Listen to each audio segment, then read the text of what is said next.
Pour ceux qui sont loin de Niamey, je vous informe qu'il est en train de pleuvoir ici.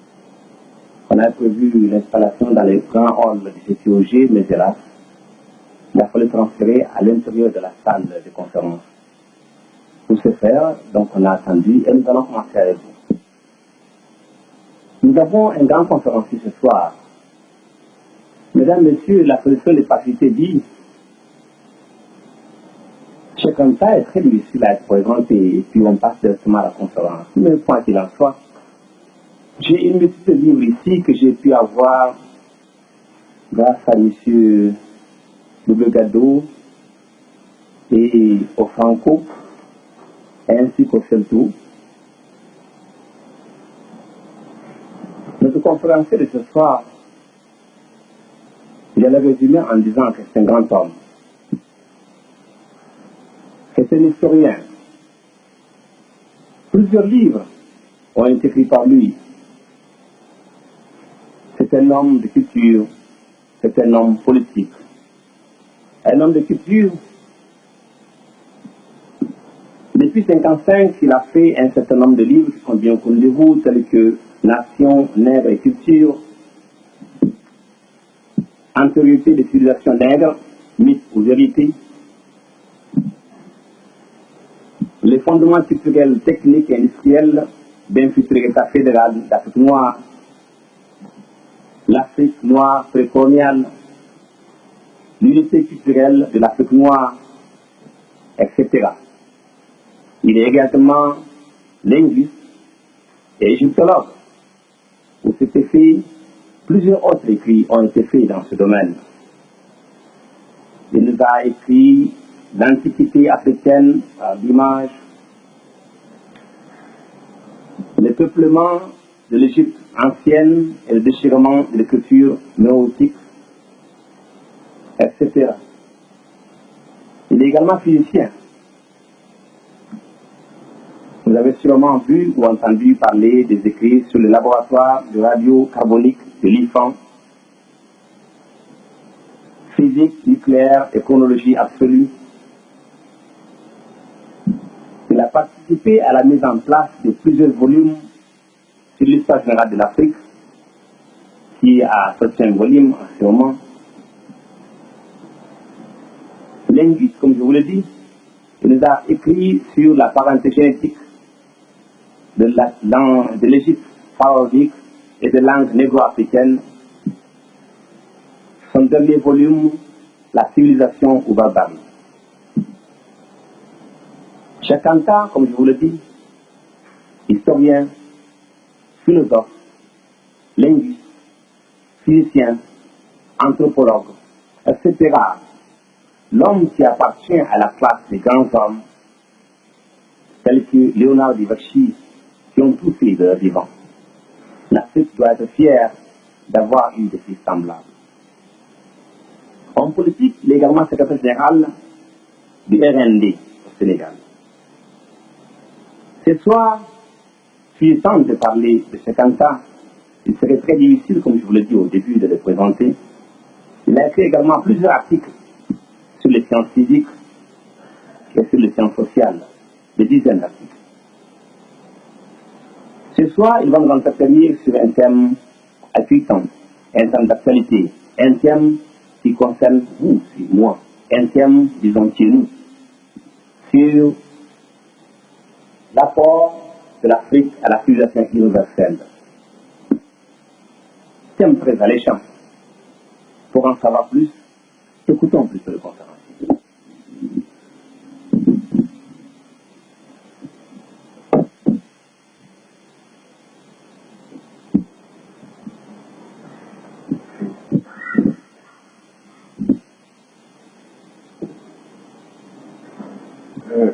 Mesdames, Mesdemoiselles, Messieurs, il se fait tard et pourtant j'aurais voulu vous parler, vous entretenir ce soir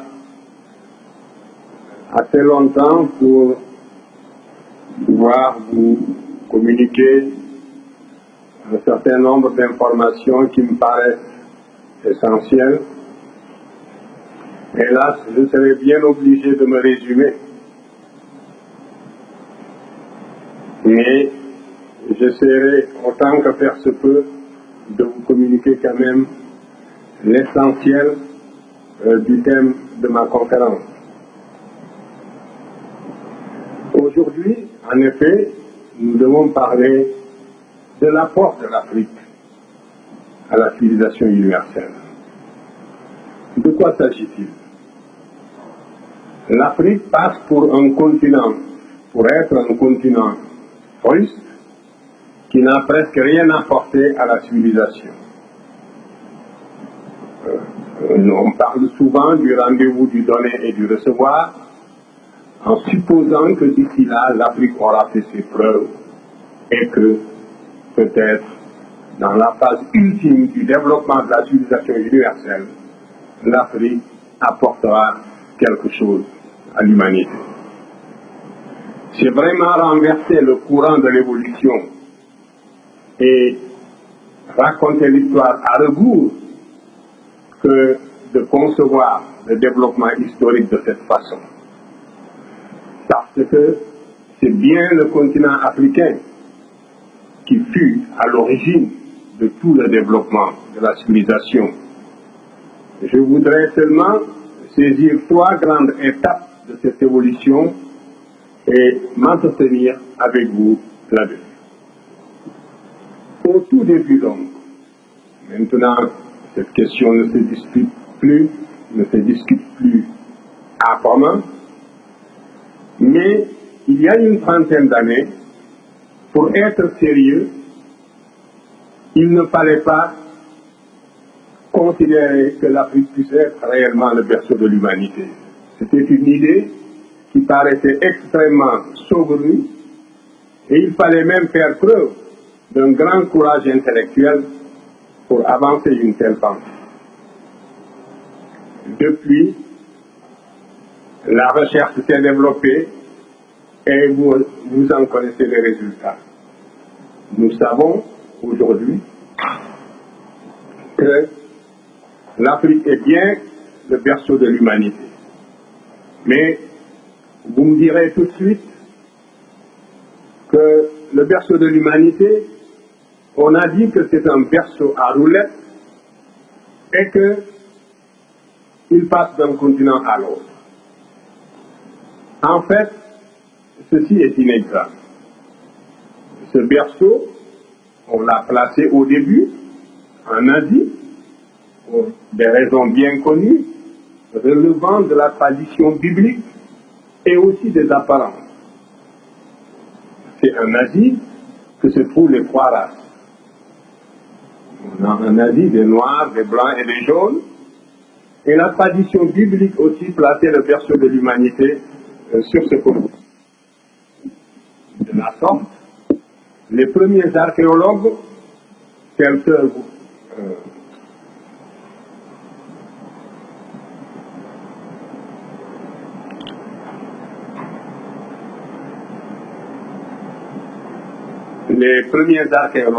tels Sir Bernard Boulay, ont essayé de vérifier la véracité biblique.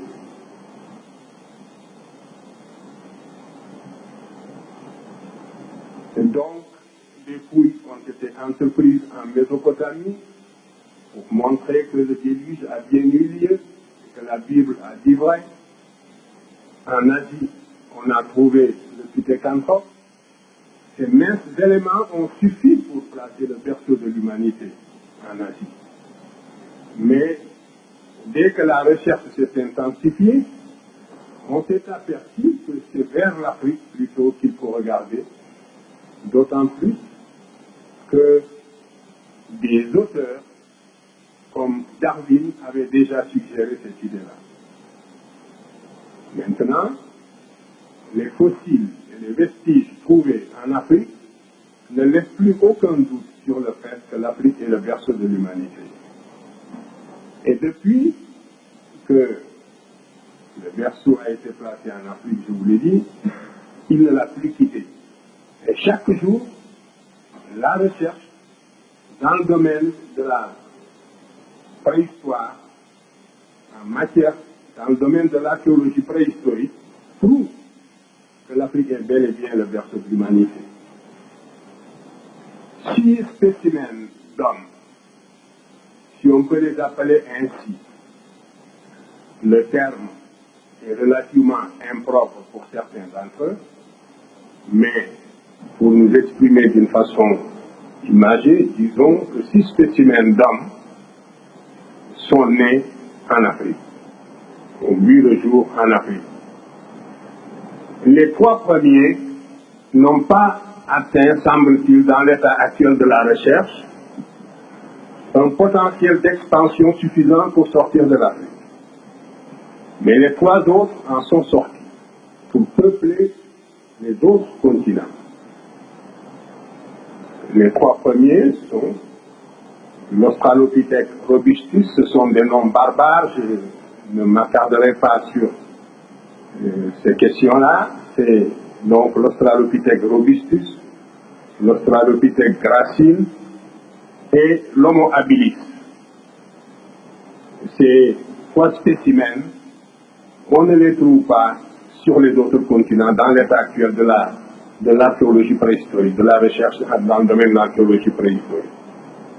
Mais l'Homo erectus, qui est apparu en Afrique il y a environ 2 millions d'années,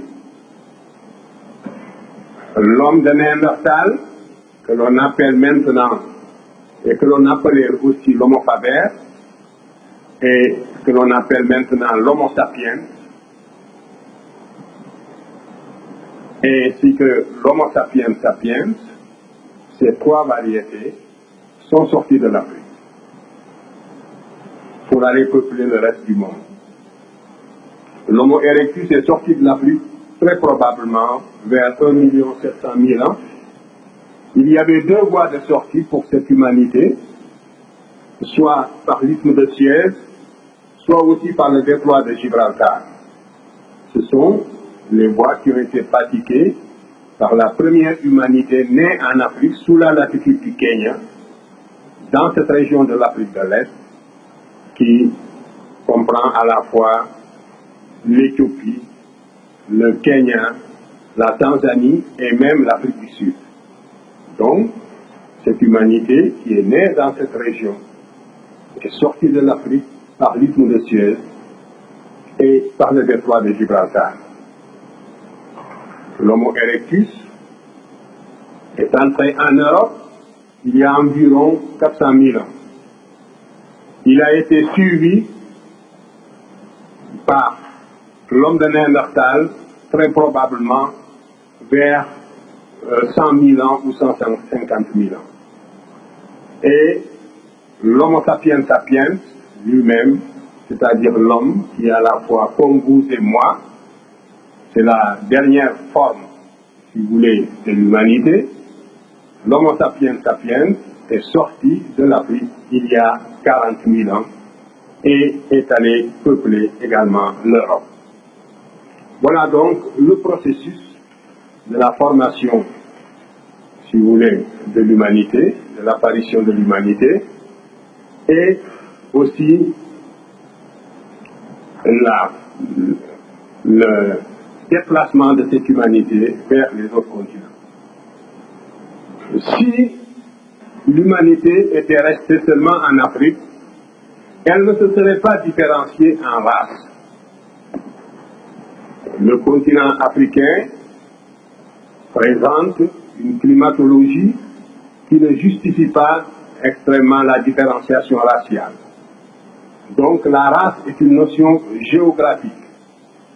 Et c'est parce que l'Homo sapiens sapiens est sorti de l'Afrique il y a 40 000 ans pour aller peupler l'Europe en particulier, qu'il est entré en Espagne et en France, qu'il a séjourné dans cette région dans des conditions extrêmement dures, parce que c'est pendant la dernière glaciation burmienne qui a duré 100 000 ans que l'Homo sapiens sapiens est sorti de l'Afrique. Donc c'est parce que cet Homo sapiens est sorti de l'Afrique pour aller en Europe, dans ces conditions très spécifiques, qu'il s'est opéré une différenciation raciale. l'humanité qui est née en Afrique il y a 120 000 ans, en l'espèce de l'Homo sapiens sapiens. Cette humanité était nécessairement négroïde, comme vous le savez. Vous savez bien que les organismes supérieurs nés sous la latitude du Kenya, pour survivre dans les conditions de la préhistoire, devaient être nécessairement pigmentés. L'organisme devait être nécessairement protégé du flux des rayons ultraviolets sous la latitude du Kenya pour pouvoir survivre. Donc, l'écran de mélanine est fonctionnel. C'est un bouclier qui protège l'organisme des rayons ultraviolets pour lui permettre de survivre. Et c'est la raison pour laquelle cette humanité qui est née par hasard en Afrique était nécessairement négroïde. En émigrant dans les conditions de la préhistoire pour aller en Europe, elle s'est adaptée à d'autres conditions diamétralement opposées aux conditions de vie de l'Afrique. Et c'est pour ça que progressivement, elle a blanchi pour devenir l'eucoderme. Ce laps de temps est évalué à peu près à 20 000 ans si nous considérons la date, l'époque de l'entrée de l'homme de Grimaldi, c'est-à-dire du premier Africain en Europe. L'homme de Grimaldi, ainsi qu'on l'appelle, est entré en Europe il y a 40 000 ans. Il est resté sur place, il a évolué sur place jusqu'à moins 20 000 ans, pour qu'apparaisse pour la première fois sur la planète la morphologie du leucoderme et par conséquent le type humain qu'on appelle la race de Cro-Magnon. Il faudra encore attendre 15 000 ans pour qu'apparaisse le type que l'on appelle communément l'homme de la chancelade et qui serait le prototype du jaune. Pendant le paléolithique supérieur, donc, voilà les trois races qui vont exister dans les conditions de la glaciation urmienne. Et la toute première, qui est la race noire, s'est étendue de l'Europe de l'Ouest jusqu'au lac Baïkal. À travers la Crimée, le bassin du Don, toute la région de l'Europe actuelle, partout, on trouvait, il y a 32 000 ans, on trouvait que d'une seule humanité homogène, qui était cette humanité négroïde, qui, en s'expatriant, se différenciait aussi. C'est la même humanité aussi qui a fini, vers moins 15 000 ans, qui a traversé le détroit de Bering pour aller peupler également les trois Amériques. Et justement, le peuplement de l'Amérique est une confirmation de l'origine monogénétique de l'humanité, parce qu'en Amérique, vous avez toutes les transitions climatiques, depuis la Terre de Feu jusqu'en Alaska. Vous avez donc toutes les zones climatiques possibles qui existent. Mais l'Amérique n'a pas connu d'homme fossile. Il n'y a pas, par exemple, en Amérique, ni d'Homo erectus, ni d'Australopithèque robustus, ni d'Australopithèque gracile, ni d'Homo habilis, ni d'Homo erectus. Parce que comme je vous ai dit que les trois premières variétés ne sont pas sorties de l'Afrique, c'est tout à fait normal qu'on ne les trouve pas en Amérique, mais l'Homo erectus est bien sorti de l'Afrique et on ne le trouve pas en Amérique. De même, l'homme de Néandertal est sorti de l'Afrique et on ne le trouve pas non plus en Amérique. Donc, nous voyons bien que l'origine monogénétique de l'humanité, qui au premier abord paraissait relativement invraisemblable, est confirmée par l'archéologie préhistorique. Si j'avais le temps, j'aurais parlé de la philosophie qui sous-tend les deux thèses qui s'affrontent aujourd'hui dans le domaine de l'hominisation et de la théorie de l'hominisation.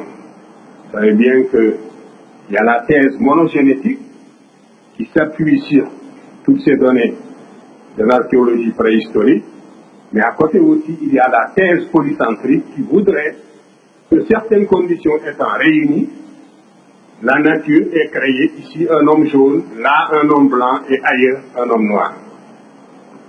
Cette thèse, qui est aussi la thèse du bon sens, eh bien, elle n'est pas confirmée par les faits d'archéologie préhistorique. Et lorsqu'on y regarde de près, elle est même la plus invraisemblable parce qu'il est extrêmement improbable que la nature, au cours de son évolution, passe 2 fois par le même point. Bref, c'est la thèse monogénétique qui est confirmée. La thèse polycentrique est sous-tendue aussi par des préoccupations, disons, raciales, pour ne pas dire racistes. Tout ce que je vous dis sur l'origine de l'humanité ne doit pas nous inciter à tirer la moindre gloriole, si je puis dire, du fait. Il nous faut seulement considérer que c'est un fait du hasard. Mais si on le perd de vue, on explique l'évolution à rebours et on enlève l'appétit intellectuel aux chercheurs et aux étudiants. C'est donc le seul intérêt que présente cette thèse, c'est parce qu'elle est conforme à l'évolution réelle, au processus réel de mutation, donc elle est conforme à la science, et prendre le contre-pied, c'est donc prendre le contre-pied de la science. Voilà donc l'intérêt surtout qu'il faut attacher à cette théorie de l'apparition de l'homme en Afrique. Vous voyez donc au tout début, par le plus grand des hasards, l'Afrique a vu naître l'humanité et le peuplement du reste du monde s'est fait à partir de l'Afrique. Et les hommes qui sont sortis de l'Afrique ne sont pas sortis de l'Afrique les mains nues. Ce sont des hommes qui sont sortis avec toute leur industrie constituée. L'homme de l'Orignacien avait inventé une industrie justement. Le grimalien, comme je l'ai appelé tout à l'heure, il a inventé une industrie qu'on appelle l'industrie orignacienne. C'est ainsi qu'on l'a caractérisé une fois qu'il est arrivé en France.